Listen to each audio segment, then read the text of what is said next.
Let's continue now with our study of the Sermon on the Mount as found in Matthew chapters 5, 6, and 7.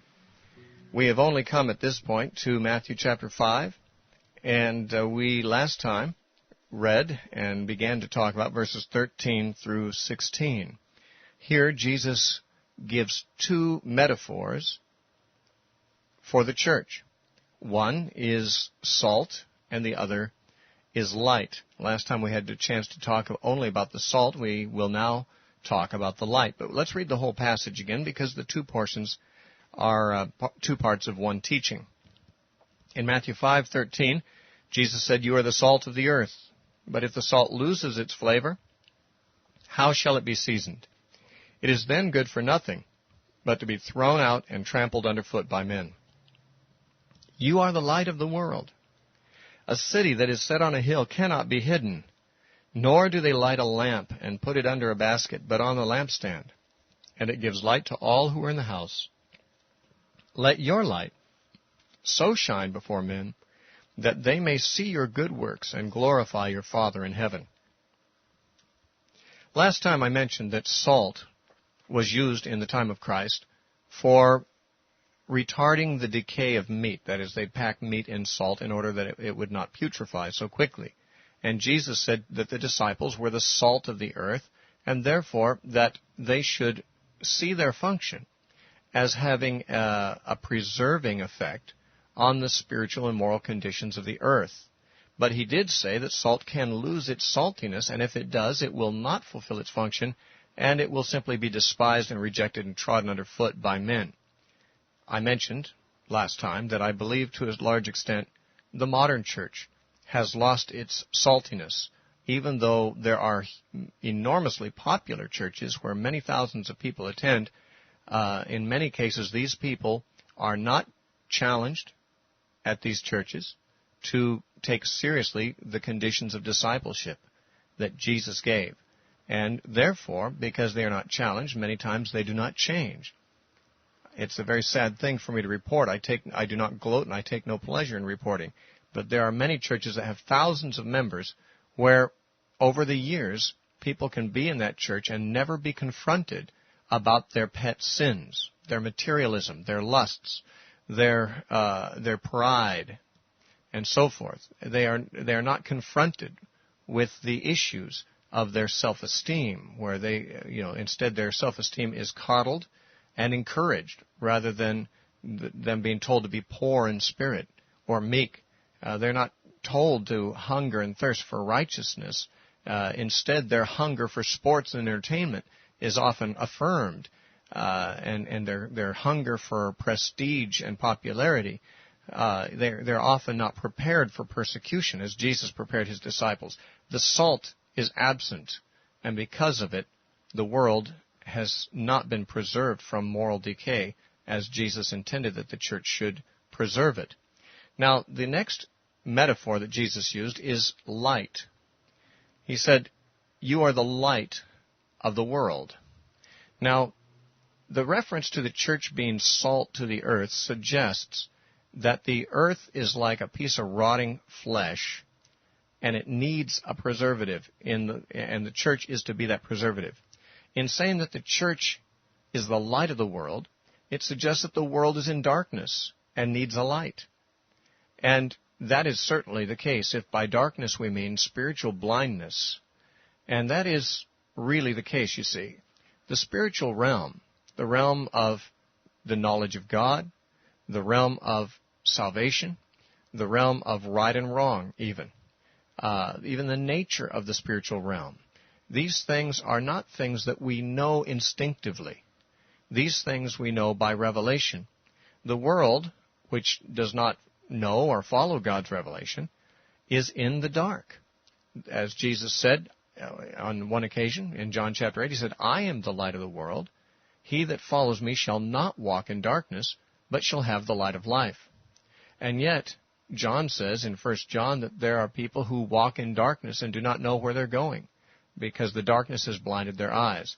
Certainly, as we look at the world around us, there seems to be great blindness, a great lack of light, because people are doing what's right in their own eyes. many of these people would do so even if the light shined to them. But to a large extent, people do what's right in their own eyes because they have not seen the light. The light has not been given to them. What is the light? Well, Jesus is the light. His teachings bring light. His example. Jesus is that true light that came into the world that enlightens every man, according to John 1:9. That is, he enlightens every man that is exposed to him. But the church is supposed to be the light bearer. You know, in the book of Revelation, in chapter 1 and verse 20, John sees 7 lampstands. And he is told that these 7 lampstands represent 7 churches. What he is saying, of course, is that the church is supposed to be like a lamp. It's supposed to give light. Jesus says the same thing here. He says people don't light a lamp and then put it under a basket, but on a lampstand. And it gives light to all who are in the house. This, he says, after he has said, we're the light of the world. That means the house is the world, and we're the light, the lamp. God has given us light. We are giving light to those about us. Unless, of course, our lamp is under a bushel. Jesus made it very clear. A city that is set on a hill cannot be hid, and a lamp that's not under a bushel can be seen by everyone in the house. However, sometimes our lamp is not on a hill. Sometimes our lamp is under a bushel, where it is concealed. In other words, there are times when we know the truth, but we are not illuminating the world around us with this truth. Now, let's talk for a moment about this metaphor of a city set on a hill, because Jesus used that right after he said, you're the light of the world. And he said, essentially, the church is like a city set on a hill. Now, especially at night, a city can be seen, if it's on a hill, from some distance, because in the dark, the lights of the city are visible from some distance off. If a person is a traveler at night through the desert or through the plains, and he sees in the distance the lights of a far-off city, he knows the direction to go to get there. The lights are visible. And the church is supposed to be like a city on a hill. It might seem strange to think of the church compared to a city, but the people of God have often been compared with the city. In the book of Hebrews, the church, which the writer speaks of in chapter 12 as the general assembly and church of the firstborn, is also referred to as the heavenly Jerusalem, the city of God, the spiritual Mount Zion. This mountain or city imagery is not uncommon in both the Old Testament and the New in referring to the church. The church is like a city. It's a community. It is a group of people living as a community, and by that I don't mean necessarily a commune. I just mean as a society, like a city, like those who are citizens of a city. We are citizens of the kingdom of God, and that kingdom of God is planted here on the planet to give light to the world.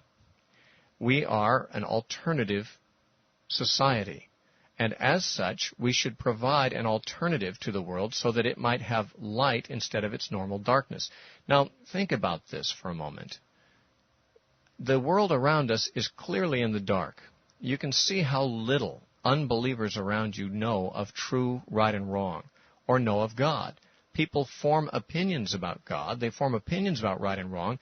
But if they're in the dark, their opinions are of no value. Their opinions are simply their best shot at guessing. But you, if you are a Christian, if you have been taught by Jesus Christ, if you know His Word and what He has revealed, you have light. You have information that goes beyond your best guess. You have what God Himself sent Jesus down to reveal. And He sent it down not just to reveal it to you, but to reveal it to others through you. Thus you are a light to them, and you're to give light to all who are in the house. You're not supposed to stifle that light by putting it under a bushel. Now, what is this light? Exactly what is the light? You know, we think of light maybe as information. And to a certain extent it is. When we speak of being enlightened, we mean that someone knows something, and we usually think of that in terms of some kind of being informed of something.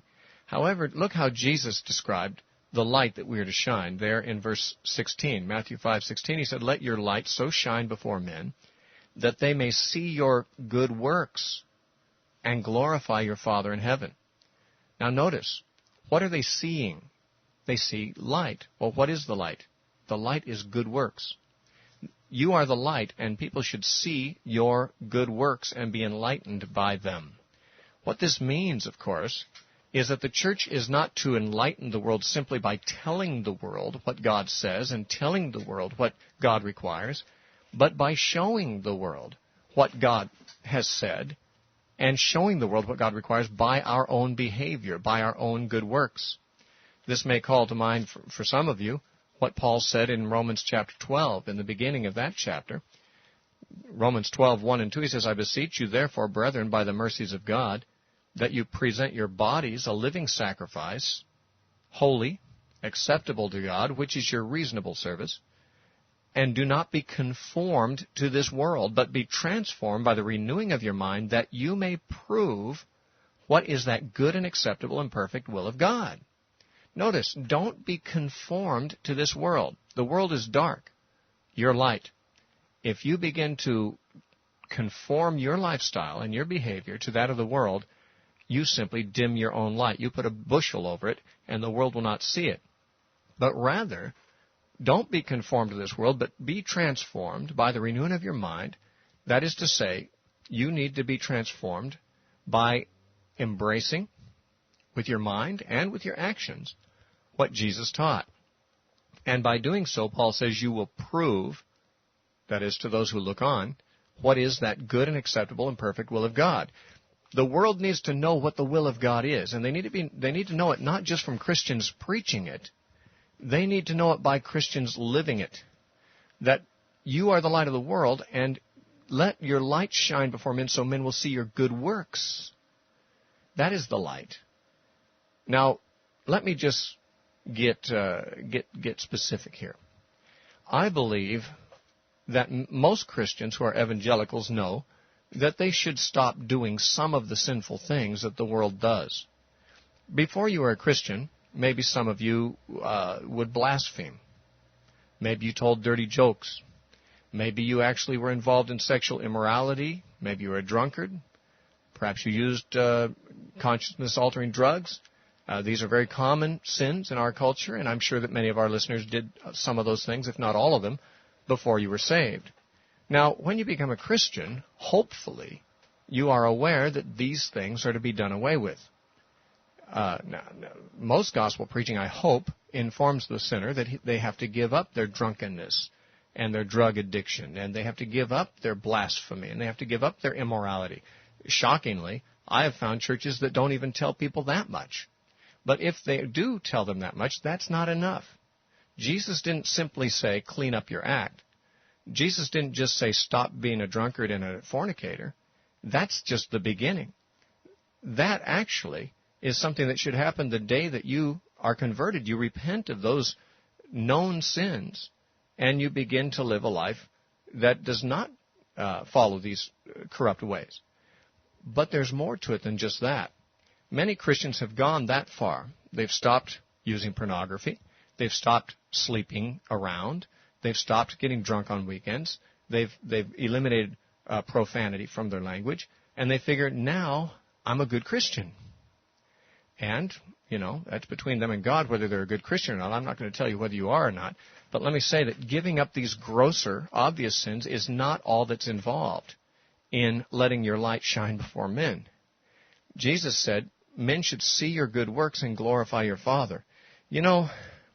If we began to follow everything that Jesus said, our works would be changed in many more ways than just those few ways I've just mentioned.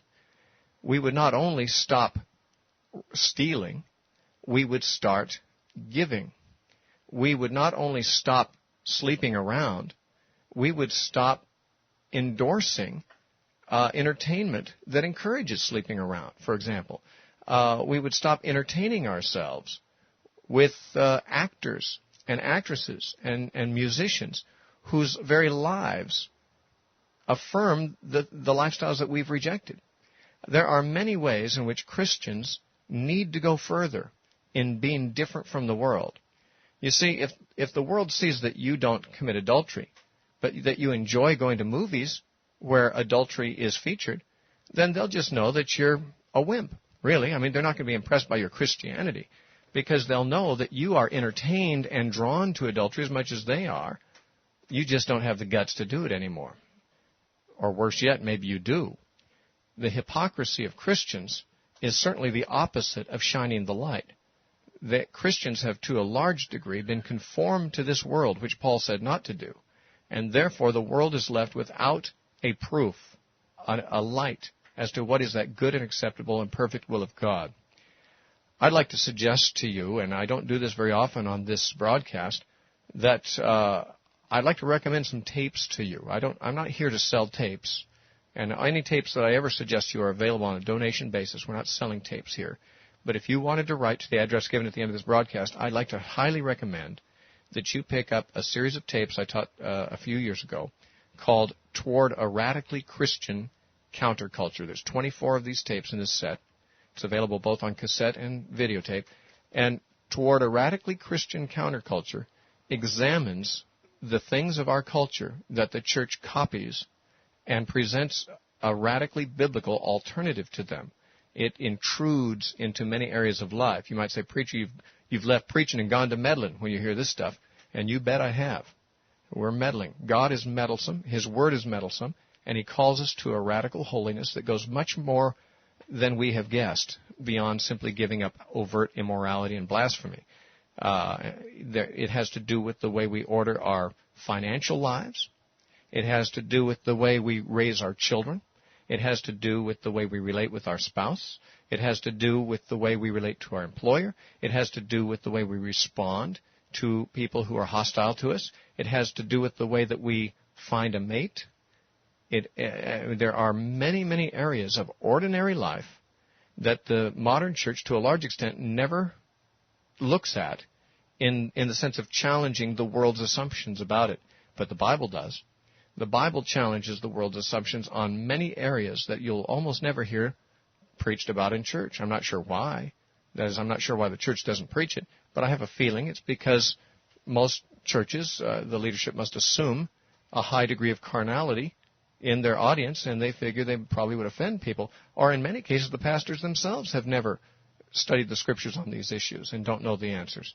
Anyway, I say this, the only reason I recommend these tapes is because on this short broadcast, I simply don't have the time to go over these subjects in detail. But what I'm suggesting is that if Christians would begin to obey Jesus in every area of life, then what would emerge among them as an alternative society, as a city on a hill, is a different lifestyle that amounts to nothing less than a radically biblical counterculture.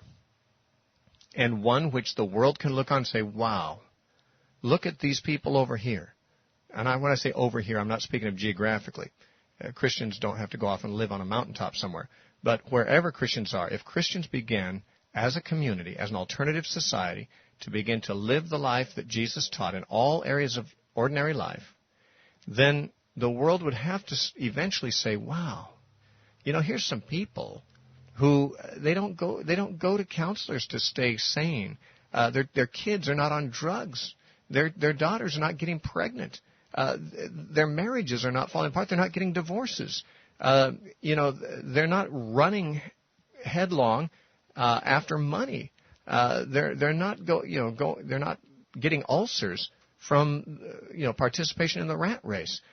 These people have a better life. Now that's what I believe Jesus had in mind when He said, "Let your light shine before men, that they may see your good works and glorify your Father in heaven." What does the world see when it looks at the average Christian now? Let's say a Christian who's working in an office or at a store somewhere with other people who are not Christians. What do they see? Well, hopefully, in many cases, they do see radically holy living. But only too often, I suspect, they see a wimpy, compromised, unenlightened life from somebody who ought to be able to provide light to them who are in darkness. Instead, those who are in darkness have dictated lifestyle, and the church has too often followed it. Remember, Francis Schaeffer said, "Tell me what the world is saying and doing now, and I'll tell you what the church will be doing 7 years from now." Meaning that the church simply follows the world too often. Well, that's unfortunately true. That certainly isn't what Jesus had in mind when He said the church is to be a light to the dark world. The light illuminates the Christian lifestyle, the Christian culture, that city on a hill, that alternative society. is supposed to be demonstrating to the world what that good and perfect will of God is. And, you know, the will of God is good for people. That's not why we do it. We're supposed to do the will of God because it pleases Him and because we belong to Him and He's worthy to have us live in a way that pleases Him. But you know what? One of the byproducts is it's good for us. It's good for people. It's good for the church. It's good for society to follow the ways of God. The church has simply not done it very successfully. Remember that quote, I think it was G.K. Chesterton said, he said, "The teachings of Jesus have not been tried and found wanting. They have simply been found difficult and not tried." And to a large extent, that would have to be acknowledged as a correct assessment.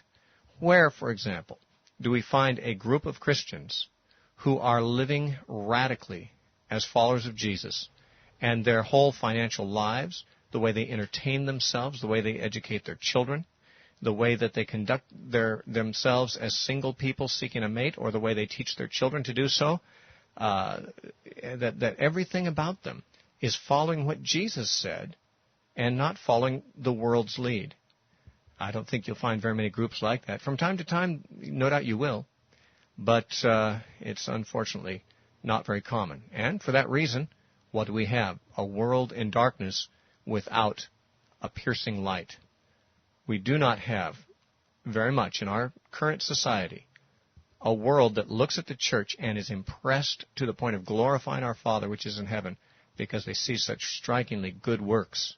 What they see is striking and lamentable compromise on the part of Christians to a great extent. I would say in the majority of cases. Again, I say that without rejoicing. I say that grieving. But I say that hopefully that it may inspire some to explore and make a change. We can't go any further today in the Sermon on the Mount simply because we are out of time. We will continue, Lord willing, next time. I hope you'll join us as we continue through Matthew 5 and through the rest of the Sermon on the Mount, and indeed through the rest of the New Testament. In the meantime, if you're interested in the tapes that I mentioned, the tape set is 24 tapes. It's called Toward a Radically Christian Counterculture. You can write to us at the address that you're just about to hear from our announcer. Thanks for joining us. We'll talk to you again tomorrow.